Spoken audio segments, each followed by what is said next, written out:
Sangrur live ਤੇ ਤੁਹਾਡਾ ਇੱਕ ਵਾਰ ਫਿਰ ਤੋਂ ਸਵਾਗਤ ਹੈ ਦੋਸਤੋ। ਤੇ ਸਾਡੀ ਹਮੇਸ਼ਾ ਕੋਸ਼ਿਸ਼ ਲਗਾਤਾਰ ਤੁਹਾਡੇ ਨਾਲ ਇਹੀ ਰਹਿ ਰਹੀ ਹੈ ਕਿ ਹਰ ਇੱਕ ਜਾਣਕਾਰੀ ਤੁਹਾਡੇ ਨਾਲ ਸਾਂਝੀ ਕਰ ਸਕੀਏ, ਖਾਸ ਤੌਰ ਤੇ ਜ਼ਿਲ੍ਹਾ ਸੰਗਰੂਰ ਦੀ। ਪਰ ਸਾਡੇ ਲਈ ਮੁੱਖ ਗੱਲ ਹੁਣ ਸਾਹਮਣੇ ਇਹ ਹੈ ਕਿ ਕਰੋਨਾ ਵਾਇਰਸ ਜਿਸ ਤਰੀਕੇ ਦੇ ਨਾਲ ਮਹਾਮਾਰੀ ਦੇ ਵਿੱਚ ਚੱਲ ਰਿਹਾ ਤੇ ਕਰੋਨਾ ਵਾਇਰਸ ਨੇ ਜਿਸ ਤਰੀਕੇ ਦੇ ਨਾਲ ਆਪਣੇ ਪੈਰ ਪਸਾਰ ਰਹੇ ਨੇ, ਕਿ ਐਕਚੁਅਲ ਤੌਰ ਤੇ ਆਪਾਂ ਨੂੰ ਡਰਨਾ ਜ਼ਰੂਰੀ ਹੈ, ਕਿ ਐਕਚੁਅਲ ਤੌਰ ਤੇ ਆਪਾਂ ਨੂੰ ਇਹ ਸਮਝਣਾ ਜ਼ਰੂਰੀ ਹੈ ਕਿ ਆਖਿਰ ਕਰੋਨਾ ਵਾਇਰਸ ਆਪਣੇ ਲਈ ਕਿੰਨਾ ਕੁ ਖਤਰਨਾਕ ਹੈ। ਇਹ ਗੱਲ ਮੈਂ ਤਾਂ ਕਰ ਰਿਹਾ ਕਿਉਂਕਿ ਜਿਹੜੀ ਸਿਚੁਏਸ਼ਨ ਮੈਂ ਦੇਖ ਰਿਹਾ ਹਾਂ, ਜਿਸ ਤਰੀਕੇ ਦੀ ਸਿਚੁਏਸ਼ਨ ਮੈਂ ਆਪਣੇ ਜ਼ਿਲ੍ਹਾ ਸੰਗਰੂਰ ਦੀ ਹੀ ਗੱਲ ਕਰਾਂ, ਤਾਂ ਮੈਨੂੰ ਲੱਗ ਨਹੀਂ ਰਿਹਾ ਕਿ ਆਪਣੇ ਲੋਕ ਨੇ ਜਿਹੜੇ ਇਸ ਤੋਂ ਕੁਝ ਜ਼ਿਆਦਾ ਡਰ ਰਹੇ ਨੇ। ਜੇ ਕਿਸੇ ਨੂੰ ਡਰ ਹੈ ਤਾਂ ਇਹ ਹੈ ਕਿ ਉਹਨਾਂ ਨੂੰ ਪਿਆਜ਼ ਨਹੀਂ ਮਿਲ ਰਹੇ, ਆਲੂ ਨਹੀਂ ਮਿਲ ਰਹੇ, ਸਬਜ਼ੀ ਨਹੀਂ ਮਿਲ ਰਹੀ, ਰਾਸ਼ਨ ਨਹੀਂ ਮਿਲ ਰਿਹਾ, ਪਰ ਉਹ ਕਰੋਨਾ ਵਾਇਰਸ ਦੀ ਕੋਈ ਉਹ ਨਹੀਂ ਕਰਦੇ, ਜਿਸ ਕਰਕੇ ਸੋਸ਼ਲ ਡਿਸਟੈਂਸਿੰਗ ਦਾ ਤਾਂ ਇੱਕ ਮਜ਼ਾਕ ਉਡਾਇਆ ਜਾ ਹੀ ਰਿਹਾ। ਹੁਣ ਮੇਰੇ ਨਾਲ ਇਸ ਲਾਈਵ ਵੀਡੀਓ ਦੇ ਵਿੱਚ ਮੌਜੂਦ ਨੇ ਇੱਕ ਉਹ ਇਨਸਾਨ ਜਿਹੜੇ ਬੇਸਿਕਲੀ ਸੰਗਰੂਰ ਤੋਂ ਨੇ ਅਤੇ ਆਪਣੀ ਕਰੋਨਾ ਵਾਇਰਸ ਕਰਕੇ ਡਿਊਟੀ ਬੜੇ ਵਧੀਆ ਤਰੀਕੇ ਦੇ ਨਾਲ ਨਿਭਾ ਰਹੇ ਨੇ। ਇਸ ਕਰਕੇ ਉਹਨਾਂ ਨਾਲ ਅਸੀਂ ਮਿਲਾ ਰਹੇ ਹਾਂ ਕਿਉਂਕਿ ਹਰ ਇੱਕ ਜਾਣਕਾਰੀ ਤੁਹਾਡੇ ਨਾਲ ਅਸੀਂ ਹੁਣ ਤੱਕ ਸਾਂਝੀ ਕੀਤੀ ਹੈਗੀ ਲੋਕੈਲਿਟੀ ਤੇ, ਲੋਕਲ ਲੈਵਲ ਤੇ। ਬੇਸ਼ੱਕ ਉਹ ਆਪਣਾ ਸੰਗਰੂਰ ਦੇ ਨੇ, ਉਹਨਾਂ ਨੇ ਆਪਣੀ ਉਹ ਲੈਵਲ ਤੇ ਸਟੱਡੀ ਕੀਤੀ, ਉਹ ਲੈਵਲ ਤੇ ਕੰਮ ਕੀਤਾ ਕਿ ਅੱਜ ਉਹਨਾਂ ਦੀ ਜਿਹੜੀ ਹੈ ਉਹ ਸੇਵਾ ਮਿਲ ਰਹੀ ਹੈਗੀ ਇੰਡੀਆ ਨੂੰ, ਅਤੇ ਉਹ ਆਪਣਾ ਕੰਮ ਬਖੂਬੀ ਨਿਭਾ ਰਹੇ ਨੇ। ਸੋ ਮੈਂ ਜ਼ਿਆਦਾ ਸਮਾਂ ਨਾ ਲੈਂਦਾ ਹੋਇਆ, ਅਮਰਿੰਦਰ ਜੀ ਤੁਹਾਡਾ ਬਹੁਤ ਬਹੁਤ ਸਵਾਗਤ ਕਰਦਾ ਮੈਂ ਸੰਗਰੂਰ ਲਾਈਵ ਤੇ ਬੜਾ ਚੰਗਾ ਲੱਗਿਆ ਕਿ ਜਿਸ ਤਰੀਕੇ ਦੇ ਨਾਲ ਤੁਸੀਂ ਅੱਗੇ ਆਏ ਤੇ ਤੁਸੀਂ ਕਿਹਾ ਕਿ ਮੈਂ ਐਕਚੁਅਲ ਤੌਰ ਤੇ ਕਰੋਨਾ ਦੀ ਦੇਖਣਾ ਚਾਹੁੰਦਾ ਗੱਲ, ਕਿਉਂਕਿ ਜਿਸ ਤਰੀਕੇ ਨਾਲ ਤੁਸੀਂ ਵੀ ਮੇਰੇ ਖਿਆਲ ਦੇ ਵਿੱਚ ਜੁੜੇ ਹੋਏ ਹੋ ਪੰਜਾਬ ਦੇ ਨਾਲ, ਸੰਗਰੂਰ ਦੇ ਨਾਲ, ਤੁਸੀਂ ਦੇਖ ਹੀ ਰਹੇ ਹੋ ਸਾਰੀ ਸਿਚੁਏਸ਼ਨਸ। ਪਹਿਲਾਂ ਤਾਂ ਮੈਂ ਤੁਹਾਨੂੰ ਬੇਨਤੀ ਕਰਦਾ ਕਿ ਤੁਸੀਂ ਆਪਣੀ ਇੰਟਰੋਡਕਸ਼ਨ ਕਰਵਾਓ ਆਪਣੇ ਵੀਵਰਸ ਨੂੰ, ਕੀ ਤੁਹਾਡੀ ਡੈਜ਼ਿਗਨੇਸ਼ਨ ਹੈ, ਕੀ ਕੰਮ ਕਰਦੇ ਹੋ ਤੁਸੀਂ, ਤੇ ਹੁਣ ਬਤੌਰ ਕੀ ਕੰਮ ਕਰ ਰਹੇ ਹੋ ਕਰੋਨਾ ਦੇ ਚੱਲਦੇ ਕੰਮ। ਥੈਂਕ ਯੂ ਪਰਮਿੰਦਰ ਜੀ, ਸਤਿ ਸ਼੍ਰੀ ਅਕਾਲ ਤੁਹਾਨੂੰ ਤੇ ਤੁਹਾਡੇ ਸਾਰੇ ਵਿਊਅਰਸ ਨੂੰ ਸੰਗਰੂਰ ਲਾਈਵ ਤੇ। ਮੇਰਾ ਨਾਮ ਅਮਰਿੰਦਰ ਸਿੰਘ ਢਾਲੀਵਾਲ ਹੈ ਤੇ ਮੈਂ ਸੰਗਰੂਰ ਦਾ ਹੀ ਰਹਿਣ ਵਾਲਾ। ਮੈਂ ਕੁਛ 13 ਸਾਲ ਤੋਂ ਪਾਇਲਟ ਦੀ ਪ੍ਰੋਫੈਸ਼ਨ 'ਚ ਆ ਤੇ ਪਿਛਲੇ 10 ਸਾਲ ਤੋਂ ਮੈਂ ਕਮਰਸ਼ੀਅਲ ਏਅਰਕ੍ਰਾਫਟ ਫਲਾਈ ਕਰ ਰਿਹਾ। ਇਸ ਸਮੇਂ ਮੈਂ ਸਪਾਈਸ ਜੈਟ 에ਅਰਲਾਈਨ ਦੇ ਵਿੱਚ ਪਾਇਲਟ ਹਾਂ ਤੇ ਮੈਨੂੰ ਸਪਾਈਸ ਜੈਟ ਦੇ ਵਿੱਚ ਆਲਮੋਸਟ 3.5 ਸਾਲ ਹੋ ਗਏ। ਇਹਦੇ ਵਿੱਚ ਅਸੀਂ ਕਮਰਸ਼ੀਅਲ ਪੈਸੇਂਜਰ ਦੇ ਨਾਲ ਨਾਲ ਸਾਡੇ ਕੋਲੇ ਕਾਰਗੋ ਦੇ ਵੀ ਏਅਰਕ੍ਰਾਫਟ ਹੈਗੇ ਨੇ। ਤੇ ਕਾਰਗੋ ਦੀ ਏਅਰਕ੍ਰਾਫਟ ਦੇ ਵਿੱਚ ਇਦਾਂ ਹੁੰਦਾ ਕਿ ਸਾਡੀ ਸੀਟਸ ਨਹੀਂ ਹੁੰਦੀਆਂ ਤੇ ਉਹਦੇ ਵਿੱਚ ਅਸੀਂ ਸਮਾਨ ਨੂੰ ਇੱਕ ਕੰਟਰੀ ਤੋਂ ਦੂਜੇ ਕੰਟਰੀ ਤੇ ਇੱਕ ਸਿਟੀ ਤੋਂ ਦੂਜੇ ਸਿਟੀ ਦੇ ਵਿੱਚ ਅਸੀਂ ਲੈ ਕੇ ਜਾਂਦੇ ਆ ਤੇ ਛੱਡਦੇ ਵੀ ਆ। ਬਾਕੀ ਦਾ ਤੁਹਾਨੂੰ ਜੀ ਦੱਸਾਂ, ਹੁਣ ਇਸ ਟਾਈਮ ਤੇ ਪੈਸੇਂਜਰ ਫਲਾਈਟਸ ਸਾਰੀਆਂ ਬੰਦ ਹੋ ਚੁੱਕੀਆਂ ਨੇ ਤੇ ਹੁਣ ਸਿਰਫ ਅਸੀਂ ਕਾਰਗੋ ਫਲਾਈਟਸ ਆਪਰੇਸ਼ਨਸ ਕਰ ਰਹੇ ਹਾਂ। ਤੇ ਜਦ ਦਾ ਇਹ ਲੋਕਡਾਊਨ ਹੋਇਆ ਉਸ ਟਾਈਮ ਤੋਂ ਲੈ ਕੇ ਭਾਰਤ ਸਰਕਾਰ ਨੇ ਲਾਈਫਲਾਈਨ ਉਡਾਨ ਦੇ ਅਧੀਨ ਇੱਕ ਮੁਹਿੰਮ ਚਲਾਈ ਹੈ, ਜਿਹਦੇ ਵਿੱਚ ਇਹ ਸਮਾਨ ਨੂੰ ਇੱਕ ਕੰਟਰੀ ਤੋਂ ਦੂਸਰੇ ਕੰਟਰੀ ਦੇ ਵਿੱਚ ਲੈ ਕੇ ਆਇਆ ਜਾ ਰਿਹਾ ਹੈ ਤੇ ਉਸ ਤੋਂ ਅੱਜ ਕੱਲ੍ਹ ਉਹਦੇ ਵਿੱਚ ਮੈਂ ਫਲਾਈਟ ਕਰ ਰਿਹਾ ਜੀ। ਅਮਰਿੰਦਰ ਜੀ, ਇਹ ਪੁੱਛਣਾ ਚਾਹੂੰਗਾ ਮਤਲਬ ਕਿ ਚਲੋ ਇਹ ਜਿਹੜੀ ਜੋ ਹੁਣ ਸਿਚੁਏਸ਼ਨ ਬਣੀ ਹੋਈ ਹੈ, ਹੁਣ ਤੱਕ ਤੁਸੀਂ ਕਿੱਥੇ ਕਿੱਥੇ ਮਤਲਬ ਜਾਇਆ ਹੈ? ਚਲੋ ਜੇ ਤੁਸੀਂ ਬਿਹਤਰ ਸਮਝੋਗੇ ਕਿ ਤੁਸੀਂ ਦੱਸਣਾ ਚਾਹੋ ਕਿ ਕੁਝ ਹੈ ਜਿਹੜੇ ਤੁਸੀਂ ਇੰਪੋਰਟ ਐਕਸਪੋਰਟ ਚਲੋ ਕਰ ਰਹੀ ਹੈਗੀ ਸਰਕਾਰ ਜ਼ਰੂਰਤਾਂ ਨੂੰ ਲੈ ਕੇ, ਪਰ ਕਦੋਂ ਤੋਂ ਤੁਹਾਨੂੰ ਇਹ ਚੀਜ਼ ਫੀਲ ਹੋਈ? ਕਿਉਂਕਿ ਮੈਂ ਤੁਹਾਨੂੰ ਤਾਂ ਕਰਕੇ ਪੁੱਛ ਰਿਹਾ ਹੈਗਾ ਕਿ ਤੁਸੀਂ ਕੈਪਟਨ ਹੋ, ਤੁਸੀਂ ਇੱਕ ਦੇਸ਼ ਤੋਂ ਦੂਜੇ ਦੇਸ਼ ਦੇ ਵਿੱਚ ਲਗਾਤਾਰ ਫਲਾਈ ਕਰਦੇ ਹੋਗੇ। ਤੁਸੀਂ ਸਿਚੁਏਸ਼ਨਸ ਦੀ ਜੇਕਰ ਗੱਲ ਕੀਤੀ, ਤੁਸੀਂ ਇਹ ਕਿਹਾ ਕਿ ਮੈਂ ਇਹ ਚੀਜ਼ ਨੂੰ ਲੈ ਕੇ ਬੜਾ ਸੀਰੀਅਸ ਹਾਂ ਕਿ ਜੋ ਸਿਚੁਏਸ਼ਨ ਅੱਜ ਦੀ ਹੈ, ਤੁਹਾਨੂੰ ਪਹਿਲਾਂ ਕਦੋਂ ਲੱਗਿਆ ਵੀ ਇਹ ਚੀਜ਼ ਦਾ ਵੀ ਯਾਰ ਇਹ ਅਲਰਟ ਹੈਗਾ? ਆਪਣੇ ਲੋਕ ਉਸ ਸਮੇਂ ਕਿੰਨੀ ਕੁ ਪਿੱਛੇ ਸੀਗੇ, ਜਾਂ ਉਸ ਸਮੇਂ ਕੀ ਇਹੋ ਜਿਹੀਆਂ ਚੀਜ਼ਾਂ ਚੱਲ ਰਹੀਆਂ ਸੀ ਇੰਡੀਆ ਦੇ ਵਿੱਚ, ਤੇ ਹੁਣ ਸਿਚੁਏਸ਼ਨ ਹੈ ਜਿਹੜੀ ਉਹ ਤੁਸੀਂ ਠੀਕ ਹੈ ਜੋ ਦਿੱਕਤ ਬਣੀ ਹੋਈ ਹੈ ਹੁਣ, ਉਹ ਤਾਂ ਬਿਲਕੁਲ ਉਹਦੇ ਵਿੱਚ ਕੋਈ ਦੋਰਾਵਾਂ ਨਹੀਂ ਹੈਗੀਆਂ, ਬਟ ਫਿਊਚਰ ਨੂੰ ਕਿਸ ਤਰੀਕੇ ਦੇ ਨਾਲ ਤੁਸੀਂ ਦੇਖ ਰਹੇ ਹੋ ਕਿ ਜੋ ਸਿਚੁਏਸ਼ਨ ਹੈ ਤੇ ਲੋਕ ਆਪਣੇ ਸਮਝ ਵੀ ਨਹੀਂ ਰਹੇ ਇਸ ਨੂੰ? ਬਿਲਕੁਲ, ਮੈਂ ਤੁਹਾਨੂੰ ਦੱਸਣਾ ਚਾਹੁੰਦਾ ਕਿ ਅਸੀਂ ਪਹਿਲਾਂ ਤੋਂ ਹੀ ਫਰੇਟਰ, ਸਾਡੇ ਕਾਰਗੋ ਤੇ ਪੈਸੇਂਜਰ ਜਹਾਜ਼ ਪਹਿਲਾਂ ਤੋਂ ਉੜਦੇ ਆ ਰਹੇ ਨੇ ਤੇ ਅਸੀਂ ਹਾਂਗਕਾਂਗ ਆਪਰੇਟ ਕਰਦੇ ਰਹੇ ਹਾਂ ਪਹਿਲਾਂ ਤੋਂ। ਤਾਂ ਇਹ ਹਾਂਗਕਾਂਗ ਦੇ ਵਿੱਚ ਜਿਹੜਾ ਹੈਗਾ ਉਹਦਾ ਬਾਰਡਰ ਚਾਈਨਾ ਦੇ ਨਾਲ ਸ਼ੇਅਰ ਕਰਦਾ ਤੇ ਚਾਈਨਾ ਤੇ ਹਾਂਗਕਾਂਗ ਦੇ ਵਿੱਚ ਕਾਫੀ ਪ੍ਰੋਬਲਮਸ ਵੀ ਰਹੀਆਂ ਨੇ ਸ਼ੁਰੂ ਤੋਂ ਹੀ। ਇਹ ਗੱਲ ਹੈਗੀ ਹੈ ਦਸੰਬਰ 15 ਦੀ ਹੈਗੀ ਆਈ ਥਿੰਕ, ਜਿਹੜਾ ਫਰਸਟ ਚਾਈਨਾ ਨੇ ਰਿਪੋਰਟ ਕੀਤਾ ਸੀਗਾ ਕੇਸ WHO ਨੂੰ 15 ਦਸੰਬਰ ਨੂੰ ਰਿਪੋਰਟ ਕੀਤਾ ਸੀਗਾ। ਉਸ ਤੋਂ ਬਾਅਦ ਇੱਕ ਮਹੀਨਾ ਬਾਅਦ ਮੇਰੀ ਫਲਾਈਟ 16 ਜਨਵਰੀ 2020 ਨੂੰ ਮੇਰੀ ਫਲਾਈਟ ਸੀਗੀ ਤੇ ਮੈਂ ਜਦੋਂ ਉੱਥੇ ਗਿਆ ਉਸ ਟਾਈਮ ਦੇ ਵਿੱਚ ਕੋਰੋਨਾ ਵਾਇਰਸ ਦੇ ਬਾਰੇ ਨਾ ਕੋਈ ਗੱਲ ਕਰ ਰਿਹਾ ਸੀਗਾ ਤੇ ਨਾ ਹੀ ਕਿਸੇ ਨੂੰ ਇੰਡੀਆ ਦੇ ਵਿੱਚ ਤਾਂ ਕਿ ਆਈ ਬਲੀਵ ਕਿ ਇਹਦੇ ਬਾਰੇ ਆਈਡੀਆ ਸੀਗਾ, ਬਟ ਲੇਕਿਨ ਹਾਂਗਕਾਂਗ ਦੇ ਵਿੱਚ ਇਹਦੇ ਬਾਰੇ ਬਹੁਤ ਅਵੇਅਰਨੈਸ ਆਲਰੇਡੀ ਹੋ ਚੁੱਕੀ ਸੀ। ਕੁਝ ਤਾਂ ਹਾਂਗਕਾਂਗ ਦੇ ਲੋਕ ਵੈਸੇ ਵੀ ਚਾਈਨਾ ਦੇ ਨਾਲ ਅੱਛੇ ਸੰਬੰਧ ਨਾ ਹੋਣ ਕਰਕੇ ਉਹਨਾਂ ਤੇ ਟਰਸਟ ਨਹੀਂ ਕਰਦੇ, ਹੂੰ, ਤੇ ਹੂੰ। ਵੈਸੇ ਵੀ ਉੱਥੇ ਥੋੜੀ ਅਵੇਅਰਨੈਸ ਵੀ ਹੈਗੀ ਲੋਕਾਂ ਦੇ ਵਿੱਚ। ਤੇ ਜਦ ਮੈਂ ਉੱਥੇ ਜਾ ਕੇ ਅਸੀਂ ਮੈਨੂੰ ਚੰਗੀ ਤਰ੍ਹਾਂ ਯਾਦ ਆ, ਅਸੀਂ ਲੈਂਡ ਕੀਤੇ ਤੇ ਉੱਥੇ 에ਅਰਪੋਰਟ ਦੇ ਉੱਤੇ ਵੀ ਸਭ ਲੋਕਾਂ ਨੇ ਮਾਸਕਸ ਪਾ ਰੱਖੇ ਸੀਗੇ। ਇਨਫੈਕਟ ਉਹਨਾਂ ਨੇ ਉਸੇ ਟਾਈਮ ਤੇ ਹੀ ਡਿਜੀਟਲ ਥਰਮੋਮੀਟਰ ਜਿਹੜੇ ਹੈਗੇ ਨੇ ਉਹ ਉੱਥੇ ਸਕਰੀਨ ਵਾਸਤੇ ਲਾ ਰੱਖੇ ਨੇ। ਅਨਲਾਈਕ ਇੰਡੀਆ, ਹੁਣ ਸ਼ਾਇਦ ਤੁਸੀਂ ਮੋਸਟਲੀ ਲੋਕਾਂ ਨੇ ਦੇਖਿਆ ਹੋਣਾ ਹੈਂਡ ਹੈਲਡ ਥਰਮੋਮੀਟਰ ਲੱਗੇ ਹੋਏ ਨੇ, ਬਟ ਹਾਂਗਕਾਂਗ ਤੇ ਹੋਰ ਜਿਹੜੇ ਵੱਡੇ 에ਅਰਪੋਰਟਸ ਨੇ ਉਹਨਾਂ ਦੇ ਵਿੱਚ ਬਹੁਤ ਇੱਕ ਵੱਡੀ ਮਸ਼ੀਨ ਲੱਗੀ ਹੁੰਦੀ ਹੈ ਜਿਹੜੀ ਕਿ ਤੁਹਾਨੂੰ ਦੂਰੋਂ ਹੀ ਕੰਟੀਨਿਊਸਲੀ ਉਹ ਚੈੱਕ ਕਰਦੀ ਜਾਂਦੀ ਹੈ ਟੈਂਪਰੇਚਰ। ਤੇ ਜੇ ਉਹਨਾਂ ਨੂੰ ਲੱਗਦਾ ਕਿ ਤੁਹਾਡਾ ਟੈਂਪਰੇਚਰ ਹਾਈ ਹੈ ਤਾਂ ਉਹੀ ਤੁਹਾਨੂੰ ਇਮੀਡੀਏਟਲੀ ਉਹਨਾਂ ਨੇ ਸਾਈਡ ਤੇ ਲੈ ਕੇ ਚਲੇ ਜਾਣਾ। ਤੋ ਯੂ ਕੈਨ ਇਮੇਜਿਨ ਕਿ ਜੇ ਉਹ ਮੈਂ 15 ਜਨਵਰੀ ਤੋਂ ਹੀ ਉਹ ਚੀਜ਼ ਨੋਟਿਸ ਕਰ ਰਿਹਾ ਸੀ, ਸਭ ਦੇ ਮਾਸਕ ਪਾਏ ਹੋਏ ਸੀ, ਸਾਨੂੰ ਕੋਈ ਆਈਡੀਆ ਨਹੀਂ ਸੀਗਾ, ਵੀ ਹੈਡ ਨੋ ਕਲੂ ਕਿ ਇਦਾਂ ਦੀ ਵੀ ਕੋਈ ਸਿਚੁਏਸ਼ਨ ਸਾਨੂੰ ਪਤਾ ਨਹੀਂ ਸੀ। ਤੇ ਸਾਨੂੰ ਉੱਥੇ ਜਾ ਕੇ ਮੈਨੂੰ ਰਿਅਲਾਈਜ਼ ਹੋਇਆ ਕਿ ਕੁਝ ਡੈਫੀਨਿਟਲੀ ਸਮਥਿੰਗ ਇਜ਼ ਸੀਰੀਅਸ, ਕਿ ਜਿਹੜੇ ਆਲਰੇਡੀ ਇਹਨਾਂ ਨੇ ਇਹਨੇ ਪ੍ਰੀਕਾਸ਼ਨਸ ਲਿੱਤੇ ਹੋਏ ਨੇ। ਆਪਣੇ ਤਾਂ ਕਾਫੀ ਲੇਟ ਇਸ ਚੀਜ਼ ਦਾ ਪਤਾ ਲੱਗਿਆ ਇੰਡੀਆ ਦੇ ਵਿੱਚ ਆ ਕੇ। ਤਾਂ ਆਪਣੇ ਤਾਂ ਮਾਰਚ ਦੇ ਵਿੱਚ I believe first case report ਹੋਣੇ ਸ਼ੁਰੂ ਹੋਏ ਨੇ। ਬਿਲਕੁਲ, ਬਿਲਕੁਲ। ਮਾਰਚ ਦੇ ਵਿੱਚ ਥੋੜ੍ਹੀ ਜਿਹੀ ਕਹਿ ਸਕਦੇ ਹਾਂ ਕਿ ਦਿੱਕਤ ਹੋਈ। ਪਰ ਅਮਰਿੰਦਰ ਜੀ, ਹਾਂ ਤੁਸੀਂ ਜੋ ਹੁਣ ਕਰੰਟ ਸਿਚੁਏਸ਼ਨ ਦੇਖ ਰਹੇ ਹੋ, ਠੀਕ ਹੈ, ਤੁਸੀਂ ਦੱਸਿਆ ਵੀ ਤੁਸੀਂ ਵੱਖ-ਵੱਖ ਕੰਟਰੀਜ਼ ਦੇ ਵਿੱਚ ਹੁਣ ਜਾ ਰਹੇ ਹੋ, ਕੰਮ ਕਰ ਰਹੇ ਹੋ, ਤੁਸੀਂ ਆਪਣੀ ਡਿਊਟੀ ਨਿਭਾ ਰਹੇ ਹੋ। ਲੋਕਾਂ ਦੀ ਅਵੇਅਰਨੈਸ ਬਾਰੇ ਤੁਸੀਂ ਕੀ ਕਹਿਣਾ ਚਾਹੋਗੇ ਕਿ ਤੁਸੀਂ ਰੋਜ਼ ਦੇਖ ਰਹੇ ਹੋ? ਇੱਕ ਚੀਜ਼ ਹੁੰਦੀ ਹੈ ਕਿ ਇਹ ਦੇਖਣੀ ਕਿ ਠੀਕ ਹੈ, ਇੰਨੇ ਕੇਸ ਹੋ ਗਏ, ਪਹਿਲਾਂ ਆਪਾਂ ਦੇਖਿਆ 5000 ਹੋਇਆ, ਫਿਰ 10 ਹੋਇਆ, 15 ਹੋਇਆ, 20 ਹੋਇਆ ਇੰਡੀਆ ਦੇ ਵਿੱਚ। ਬਿਲਕੁਲ। ਪੂਰੇ ਵਰਲਡ ਦਾ ਤਾਂ ਬੁਰਾ ਹਾਲ ਚੱਲ ਹੀ ਰਿਹਾ। ਤੁਸੀਂ ਕੀ ਸਮਝਦੇ ਹੋ, ਇੰਨਾ ਜ਼ਿਆਦਾ ਇੰਪੋਰਟ ਐਕਸਪੋਰਟ ਹੋ ਰਿਹਾ ਹੈ ਤੇ ਹੋ ਰਿਹਾ ਦਵਾਈ ਹੈ, ਮਤਲਬ ਚਾਹੇ ਉਹ ਦਵਾਈ ਹੈ, ਚਾਹੇ ਉਹ ਮੈਡੀਕਲ ਇਕਵਿਪਮੈਂਟਸ ਨੇ, ਹੋਰ ਤਾਂ ਕੁਝ ਹੋ ਨਹੀਂ ਰਿਹਾ ਮੇਰੇ ਖਿਆਲ ਦੇ ਵਿੱਚ। ਬਿਲਕੁਲ। ਫਿਰ ਵੀ ਤੁਸੀਂ ਇਹ ਚੀਜ਼ ਇੱਕ ਇਮੈਜੀਨੇਸ਼ਨ ਦੇ ਜ਼ਰੀਏ ਤੁਸੀਂ ਸਾਡੇ ਵਿਊਅਰਸ ਨੂੰ ਦੱਸੋ ਵੀ ਇਹ ਕੁਝ ਚੱਲ ਰਿਹਾ ਹੈਗਾ ਜਿਹੜਾ ਆਪਾਂ ਨੂੰ ਪਤਾ ਵੀ ਨਹੀਂ ਹੈ। ਇੱਕ ਪਾਸੇ ਪੰਜਾਬ ਦੇ ਲੋਕ ਜਾਂ ਇੰਡੀਆ ਦੇ ਲੋਕ ਰਾਸ਼ਨ ਦੇ ਲਈ ਦਿੱਕਤ ਦੇ ਵਿੱਚ ਆਪਣੇ ਆਪ ਨੂੰ ਮਹਿਸੂਸ ਕਰ ਰਹੇ ਨੇ, ਪਰ ਕੋਰੋਨਾ ਦੀ ਤਾਂ ਕੋਈ ਗੱਲ ਕਰ ਹੀ ਨਹੀਂ ਰਿਹਾ। ਤੁਸੀਂ ਕਿਵੇਂ ਸਮਝਦੇ ਹੋ ਕਿ ਡੇਲੀ ਦੇ ਵਿੱਚ ਤੁਸੀਂ ਇਹ ਕੰਮ ਕਰ ਰਹੇ ਹੋਗੇ? ਕਿੰਨਾ ਕੁ ਅੱਗੇ ਤੁਹਾਨੂੰ ਲੱਗ ਰਿਹਾ ਵੀ ਇਹ ਪਰੇਸ਼ਾਨੀ ਬਣ ਸਕਦੀ ਹੈ ਜੇ ਹੁਣ ਵੀ ਬਚਾਅ ਹੋ ਸਕੇ, ਲੋਕ ਕਰਨ? ਦੇਖिए, ਹੁਣ ਇਹ ਇਮੇਜਿਨੇਸ਼ਨ ਨੂੰ ਤਾਂ ਕੁਝ ਰਿਹਾ ਨਹੀਂ ਹੈਗਾ। ਹੁਣ ਤੁਹਾਡੇ ਕੋਲ ਡੇਟਾ ਆ ਚੁੱਕਿਆ ਆਲਰੇਡੀ। ਆਈ ਨੋ ਇਟਸ ਬੜੀ ਨਵੀਂ ਜੀ ਬਿਮਾਰੀ ਹੈ, ਕਦੇ ਪਹਿਲਾਂ ਨਹੀਂ ਸੀ ਹੋਈ, ਲੇਕਿਨ ਫਿਰ ਵੀ ਇੰਨਾ ਕੁ ਡੇਟਾ ਆਪਣੇ ਕੋਲੇ ਮੌਜੂਦ ਹੈ ਜਿਹਦੇ ਨਾਲ ਆਪਾਂ ਇਨਫਰ ਕਰ ਸਕਦੇ ਹਾਂ ਕਿਵੇਂ ਚੀਜ਼ਾਂ ਹੋਈਆਂ ਨੇ। ਮੈਂ ਜੇ ਤੁਹਾਨੂੰ ਹਿਸਾਬ ਲਾ ਕੇ ਦੱਸਾਂ ਤਾਂ 30 ਜੈਨ ਨੂੰ ਸਭ ਤੋਂ ਪਹਿਲਾਂ ਇੰਡੀਆ ਦੇ ਵਿੱਚ, ਜਨਵਰੀ ਦੇ ਵਿੱਚ ਇੰਡੀਆ 'ਚ ਪਹਿਲਾ ਕੇਸ ਰਿਪੋਰਟ ਹੋਇਆ ਸੀਗਾ ਇੰਡੀਆ ਦੇ ਵਿੱਚ। ਯੂਐਸਏ ਦੇ ਵਿੱਚ 20 ਜਨਵਰੀ ਨੂੰ ਇਹ ਇੱਕ ਪਹਿਲਾ ਕੇਸ ਰਿਪੋਰਟ ਹੋਇਆ ਸੀਗਾ। ਤੇ ਤੁਸੀਂ ਹੁਣ ਤੋਂ ਲੈ ਕੇ ਜੇ ਅੱਜ ਦਾ ਹੀ ਤੁਸੀਂ ਲਾ ਕੇ ਚੱਲੋ ਤਾਂ ਯੂਐਸਏ ਆਲਮੋਸਟ 50,000 ਡੈਥਸ ਦੇ ਨੇੜੇ ਪਹੁੰਚ ਚੁੱਕਿਆ ਹੈ। ਕੇਸਿਸ ਉਹਨਾਂ ਦੇ ਮਿਲੀਅਨ ਤੋਂ ਉੱਪਰ ਉਹਨਾਂ ਦੇ ਪਹੁੰਚ ਚੁੱਕੇ 8 ਨੇ। ਲੱਖ, ਆਪਣੇ 8 ਲੱਖ। 8 ਲੱਖ ਲਾ ਲਓ, ਮਿਲੀਅਨ ਦੇ ਨੇੜੇ ਹੂੰ, ਹੋ ਸਕਦਾ, 10 ਲੱਖ ਦੇ ਨੇੜੇ ਹੂੰ, ਹੂੰ, ਹੂੰ। ਆਲਮੋਸਟ। ਹਾਂ, ਬਿਲਕੁਲ, ਆਪਣੇ ਹਾਲੇ ਬਿਲਕੁਲ। 30,000 ਦੇ ਉੱਤੇ ਕੇਸ ਹੈ। ਇਹਦਾ ਰੀਜ਼ਨ ਕੀ ਹੈ? ਇਹਦਾ ਰੀਜ਼ਨ ਇਹੀ ਹੈ ਕਿ ਇੰਡੀਅਨ ਗਵਰਨਮੈਂਟ ਨੇ ਪਹਿਲਾਂ ਤੋਂ ਹੀ ਲੋਕਡਾਊਨ ਲਾ ਰੱਖਿਆ ਹੈ। ਇਸ ਕਰਕੇ ਗਵਰਨਮੈਂਟ ਆਫ ਯੂਐਸ, ਜਿਹੜੀ ਯੂਐਸਏ ਦੀ ਗਵਰਨਮੈਂਟ ਹੈ, ਉਹਨਾਂ ਨੇ ਇਕਨੋਮੀ ਆਪਣੀ ਖੋਲ ਕੇ ਰੱਖਣ ਵਾਸਤੇ, ਤਾਂ ਕਿ ਲੋਕਾਂ ਨੂੰ ਜੌਬ ਲਾਸ ਘੱਟ ਹੋਵੇ ਜਾਂ ਲੋਕਾਂ ਨੂੰ ਦਿੱਕਤਾਂ ਘੱਟ ਹੋਣ। ਪਲੱਸ ਉਹਨਾਂ ਦੀ ਕੁਝ ਹੋਰ ਪ੍ਰੋਬਲਮਸ ਵੀ ਨੇ, ਛੋਟੀ ਛੋਟੀ ਸਟੇਟਸ ਨੇ ਜਿਨ੍ਹਾਂ ਦੀ ਡੋਨਲਡ ਟਰੰਪ ਨਾਲ ਨਹੀਂ ਬਣਦੀ ਹੈਗੀ।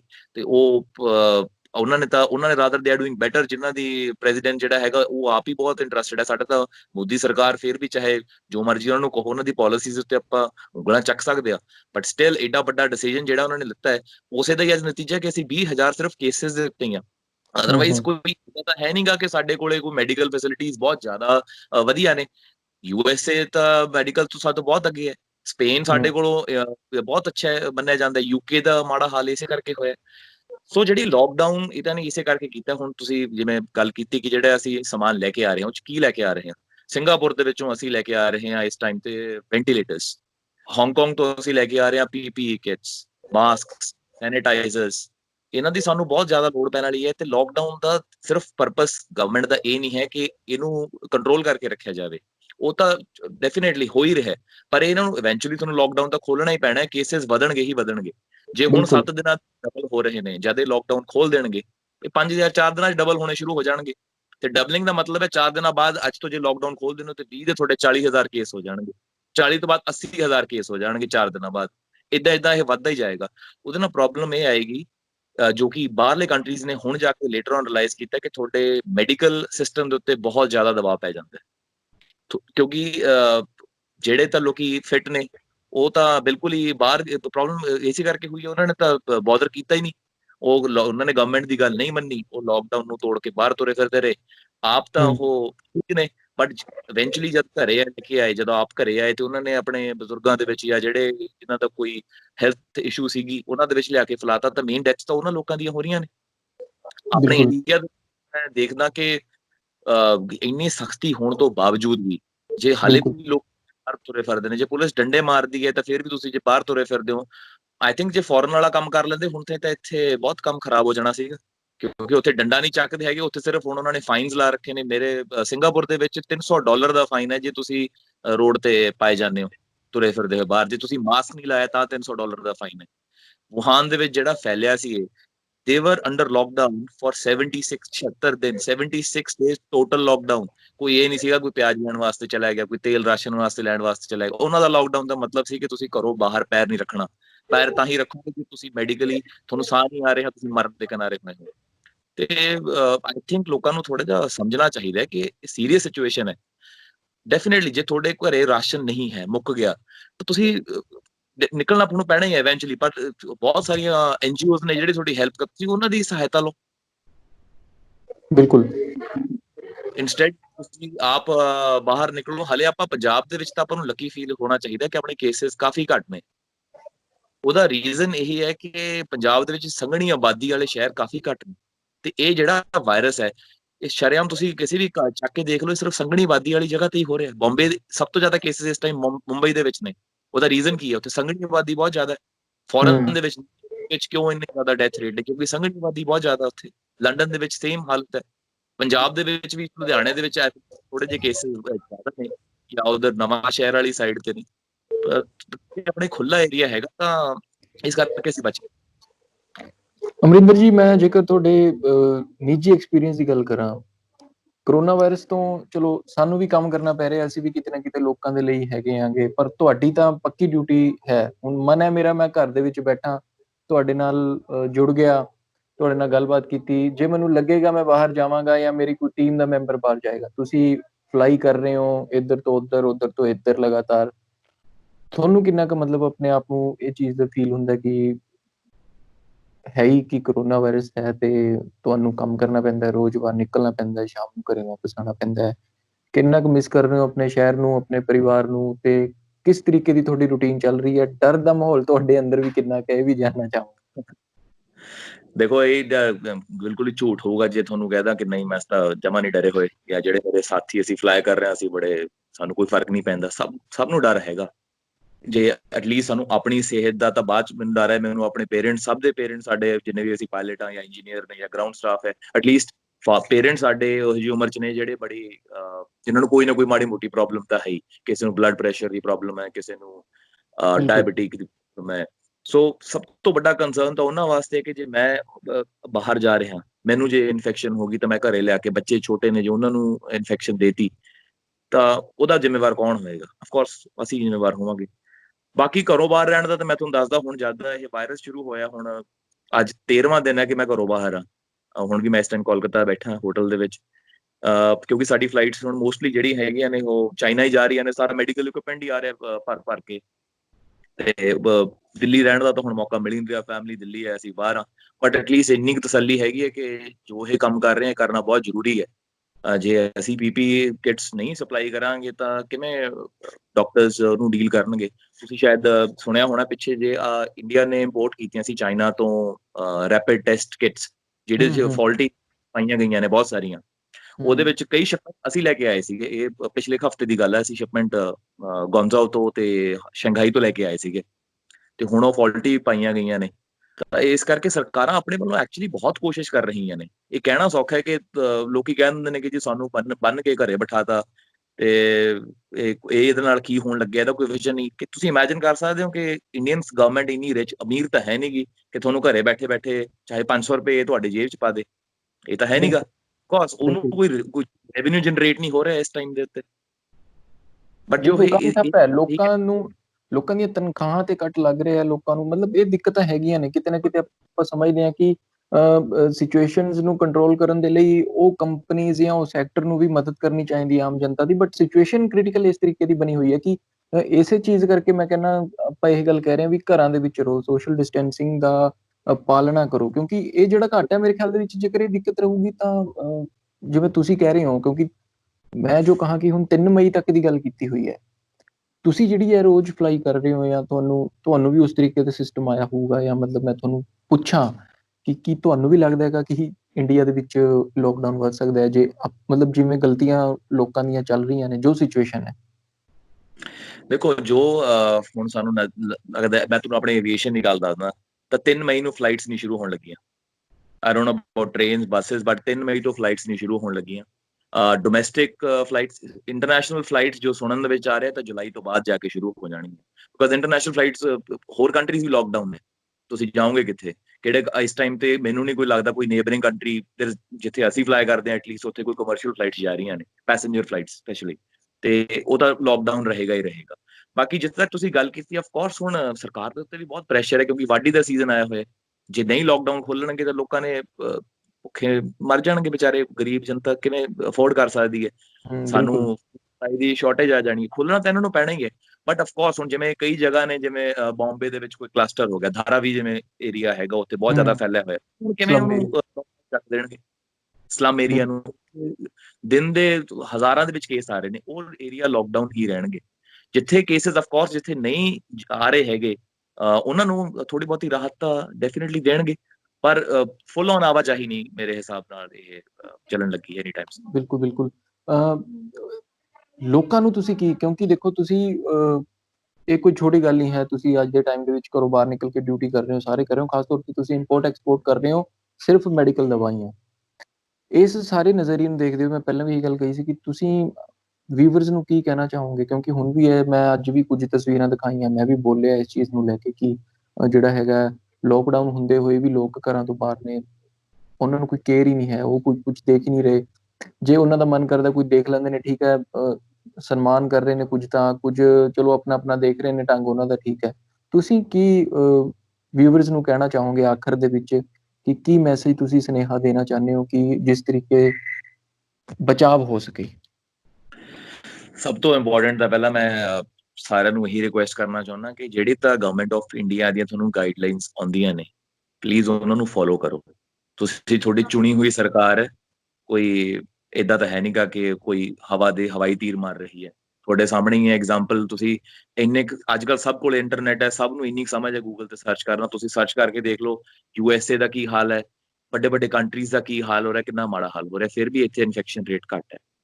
ਦੂਜੀ ਰਿਕੁਐਸਟ ਮੇਰੀ ਇਹੀ ਹੈ ਕਿ ਜਦ ਤੱਕ ਐਟਲੀਸਟ 2 ਮਈ ਤੱਕ ਤਾਂ ਇਹਦਾ ਟੋਟਲੀ ਤੁਹਾਨੂੰ ਪਾਲਣ ਇਹਦਾ ਮੰਨੋ। ਬਿਲਕੁਲ ਤੁਸੀਂ ਲਾਕਡਾਊਨ ਦੇ ਵਿੱਚ ਹੋ, ਤਾਂ ਲਾਕਡਾਊਨ ਦੇ ਵਿੱਚ ਰਹੋ, ਘਰਦਿਆਂ ਨਾਲ ਟਾਈਮ ਸਪੈਂਡ ਕਰੋ। ਮੈਂ ਸਮਝ ਸਕਦਾ ਸਾਰਿਆਂ ਨੂੰ ਬਹੁਤ ਮੁਸ਼ਕਿਲ ਹੁੰਦੀਆਂ ਨੇ, ਬਟ ਬਿਲਕੁਲ। ਇਸ ਇੰਨੀ ਵੀ ਮੁਸ਼ਕਿਲ ਨਹੀਂ ਹੋ ਰਹੀ ਹੋਣੀ ਤੁਹਾਨੂੰ ਘਰੇ ਰਹਿੰਦਿਆਂ ਨੂੰ, ਜਿੰਨੀ ਤੁਹਾਨੂੰ ਹਸਪੀਟਲ ਜਾ ਕੇ ਹੋਣੀ ਪੈ ਜਾਣੀ ਹੈ ਜੇ ਕਿਸੇ ਨੂੰ ਇਨਫੈਕਸ਼ਨ ਹੋ ਗਈ। ਤੇ ਦੂਜੀ ਗੱਲ ਇਹ ਹੈ ਕਿ ਮੈਨੂੰ ਕਈ ਵਾਰ ਸਾਡੇ ਆਈ ਡੋਨਟ ਨੋ ਪੰਜਾਬ ਦੇ ਵਿੱਚ ਇਹ ਪ੍ਰੋਬਲਮ ਹੋ ਰਹੀ ਹੈ ਕਿ ਨਹੀਂ, ਪਰ ਹਸਪੀਟਲ ਦੇ ਵਿੱਚ ਡਾਕਟਰਸ ਨੂੰ ਬਹੁਤ ਮਾੜਾ ਟਰੀਟ ਕੀਤਾ ਜਾ ਰਿਹਾ ਹੈ। ਜਿਹੜੇ ਲੋਕਾਂ ਦੇ ਆਲੇ ਦੁਆਲੇ ਕੋਈ ਨਰਸ ਰਹਿ ਰਹੇ ਨੇ, ਕਿਸੇ ਦੇ ਕਿਰਾਏ ਤੇ ਕੋਈ ਡਾਕਟਰ ਰਹਿ ਰਿਹਾ ਹੈ। ਸਾਡੇ ਇਨਫੈਕਟ ਇੱਕ ਪਾਇਲਟ ਨੂੰ, ਤੁਸੀਂ ਬਿਲੀਵ ਨਹੀਂ ਕਰਨਾ, ਬੈਂਗਲੌਰ ਦੇ ਵਿੱਚ ਉਹਨੂੰ ਉਹਦੇ ਮਕਾਨ ਮਾਲਕ ਨੇ ਘਰੋਂ ਕੱਢਤਾ ਕਿ ਤੂੰ ਬਾਹਰ ਫਲਾਈਂਗ ਕਰਨ ਵਾਸਤੇ ਜਾਣਾ ਤੇ ਤੂੰ ਮੇਰੇ ਘਰੇ ਨਹੀਂ ਰਹਿ ਸਕਦਾ। ਉਹਨੂੰ ਕੰਪਨੀ ਨੇ ਆਪਣੇ ਖਰਚੇ ਤੇ ਪਿਛਲੇ 25 ਤਰੀਕ ਤੋਂ ਹੋਟਲ ਦੇ ਵਿੱਚ। ਸੋ ਇਹੀ ਮੈਸੇਜ ਹੈ ਕਿ ਤੁਸੀਂ ਜਿਹੜੇ ਕੋਈ ਤੁਹਾਡੇ ਨੇੜੇ ਤੇੜੇ ਕੋਈ ਹੈਲਥ ਵਰਕਰ ਰਹਿੰਦਾ ਹੈ, ਡਾਕਟਰਸ ਹੋ ਗਏ, ਨਰਸਿਸ ਹੋ ਗਏ, ਕੋਈ ਹਸਪੀਟਲ ਸਟਾਫ ਹੋ ਗਿਆ, ਪਲੀਜ਼ ਉਹਨਾਂ ਨੂੰ ਰਿਸਪੈਕਟ ਨਾਲ ਟਰੀਟ ਕਰੋ। ਕਿਉਂਕਿ ਜੇ ਕੱਲ ਨੂੰ ਇਹ ਤੁਹਾਨੂੰ ਜਾਣ ਦੀ ਲੋੜ ਪੈ ਰਹੀ ਹੈ ਤਾਂ ਇਹੀ ਲੋਕ ਨੇ ਜਿਨ੍ਹਾਂ ਨੇ ਤੁਹਾਡਾ ਧਿਆਨ ਰੱਖਣਾ। ਇਹਨਾਂ ਨੂੰ ਮਿਸਟਰੀਟ ਨਾ ਕਰੋ, ਮਤਲਬ ਇਹਨਾਂ ਨੂੰ ਇਹਨਾਂ ਦਾ ਬਾਇਸ਼ਕਾਰ ਜਿਵੇਂ ਆਪਾਂ ਕਹਿ ਸਕਦੇ ਹਾਂ, ਉਦਾਂ ਤੁਸੀਂ ਨਾ ਕਰੋ। ਸੇਫ ਰਹੋ, ਕਿਉਂਕਿ ਇਹ ਬਿਮਾਰੀ ਇਹੋ ਜਿਹੀ ਹੈ ਕਿ ਤੁਹਾਨੂੰ ਜੇ ਇਫੈਕਟ ਨਹੀਂ ਕਰੂਗੀ ਤਾਂ ਤੁਹਾਡੇ ਥਰੂ ਕਿਸੇ ਨੂੰ ਤਾਂ ਡੈਫੀਨਿਟਲੀ ਇਹ ਇਫੈਕਟ ਕਰ ਹੀ ਜਾਣੀ। ਬਿਲਕੁਲ। ਤੇ ਥੋੜਾ ਜਿਹਾ ਸੀਰੀਅਸਲੀ ਲਓ। ਬਾਕੀ ਆਲ ਹੇਲ ਐਂਡ ਹਾਰਟੀ, ਜਿਵੇਂ ਪ੍ਰੋਬਲਮ ਆਈ ਉਵੇਂ ਹਟ ਵੀ ਜਾਣੀ ਹੈ ਹੌਲੀ ਹੌਲੀ, ਸਮਾਂ ਲੈ ਕੇ। ਬਿਲਕੁਲ, ਬਿਲਕੁਲ ਅਮਰਿੰਦਰ ਜੀ, ਤੁਹਾਡੇ ਨਾਲ ਗੱਲ ਕਰਕੇ ਬਹੁਤ ਵਧੀਆ ਲੱਗਿਆ। ਜਿਸ ਤਰੀਕੇ, ਕਿਉਂਕਿ ਜਦੋਂ ਆਪਾਂ ਗੱਲ ਕੀਤੀ, ਮੈਂ ਇਹੀ ਚਾਹੁੰਦਾ ਸੀਗਾ ਕਿ ਇੱਕ ਪਾਇਲਟ, ਸੰਗਰੂਰ ਦਾ ਪਾਇਲਟ, ਉਹ ਵੀ ਬਤੌਰ ਡਿਊਟੀ ਆਪਣੀ ਨਿਭਾ ਰਹੀ ਹੈ। ਸਾਨੂੰ ਬਹੁਤ ਖੁਸ਼ੀ ਹੁੰਦੀ ਹੈ ਇਸ ਚੀਜ਼ ਦੀ ਕਿ ਇੱਕ ਸੰਗਰੂਰ ਦਾ ਨੌਜਵਾਨ ਹੈ ਜਿਹੜਾ ਕਰੋਨਾ ਵਾਇਰਸ ਦੇ ਚੱਲਦੇ ਵੀ ਕੰਮ ਕਰ ਰਿਹਾ ਹੈਗਾ। ਅਸੀਂ ਤੁਹਾਨੂੰ ਦਿਲੋਂ ਸਲਾਮ ਕਰਦੇ ਹਾਂ, ਅਤੇ ਅਸੀਂ ਇਹੀ ਕਹਿੰਦੇ ਹਾਂ ਕਿ ਤੁਸੀਂ ਵੀ ਆਪਣਾ ਧਿਆਨ ਰੱਖੋ, ਤੇ ਬਖੂਬੀ ਆਪਣੀ ਜਿਹੜੀ ਮਿਹਨਤ ਹੈ ਤੁਹਾਡੀ ਰੰਗ ਲਾਊਗੀ। ਆਪਾਂ ਸਾਰੇ ਮਿਲ ਕੇ ਆ ਜਿਹੜਾ ਕਰੋਨਾ ਦੇ ਨਾਲ ਫਾਈਟ ਕਰ ਰਹੇ ਹਾਂ, ਤੇ ਇਸਨੂੰ ਹਰਾਵਾਂਗੇ ਵੀ ਜ਼ਰੂਰ। ਪਰ ਲੋੜ ਉਹੀ ਹੈਗੀ ਕਿ ਜਿੱਥੇ ਇੱਕ ਟਾਈਮ ਸੀਗਾ ਇੰਪੋਰਟ ਐਕਸਪੋਰਟ ਕਰਨ ਦਾ, ਕਿ ਦਵਾਈ ਨੂੰ ਛੱਡ ਕੇ, ਮੈਡੀਕਲ ਇਕੁਇਪਮੈਂਟਸ ਨੂੰ ਛੱਡ ਕੇ ਉਹ ਸਮਾਂ ਜਲਦ ਆਵੇ ਵੀ ਕਿ ਇਹ ਚੀਜ਼ਾਂ ਨਾ ਹੋਣ। ਸੋ ਦੋਸਤੋ ਇਹਨਾਂ ਨਾਲ ਤੁਹਾਨੂੰ ਇਸ ਕਰਕੇ ਮਿਲਾਇਆ ਅਸੀਂ ਕਿਉਂਕਿ ਪਾਇਲਟ ਨੇ ਇੱਕ ਦੱਸੀ ਹੈ ਜਾਣਕਾਰੀ ਵੀ ਜੋ ਕੁਛ ਵੀ ਕਰ ਰਹੀ ਹੈ ਗਵਰਨਮੈਂਟ ਕਿਤੇ ਨਾ ਕਿਤੇ ਆਪਣੇ ਭਲੇ ਦੇ ਲਈ, ਆਪਣੇ ਫਾਇਦੇ ਦੇ ਲਈ ਕਰ ਰਹੀ ਹੈ, ਪਰ ਗਵਰਨਮੈਂਟ ਵੀ ਉਦੋਂ ਹੀ ਕਾਮਯਾਬ ਹੋਊਗੀ ਜਦੋਂ ਤੁਸੀਂ ਆਪਣੇ ਘਰਾਂ ਦੇ ਵਿੱਚ ਬੈਠੇ ਰਹੋਗੇ।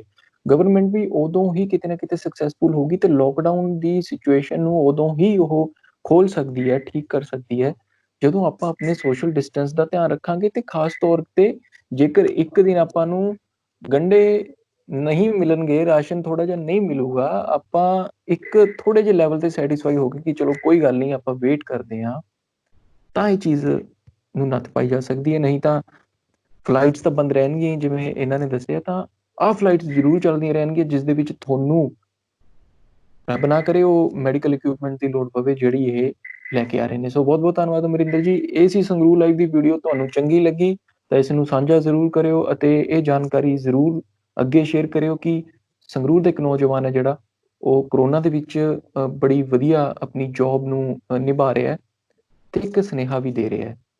ਸੋਸ਼ਲ ਡਿਸਟੈਂਸਿੰਗ ਦੇ ਨਾਲ ਨਾਲ ਲੋਕਡਾਊਨ ਤੱਕ ਜੋ ਸਮਾਂ ਹੈ ਉਦੋਂ ਤੱਕ ਇਸ ਨੂੰ ਸੀਰੀਅਸ ਲੈਣ ਦੀ ਲੋੜ ਹੈ। ਬਹੁਤ ਬਹੁਤ ਧੰਨਵਾਦ।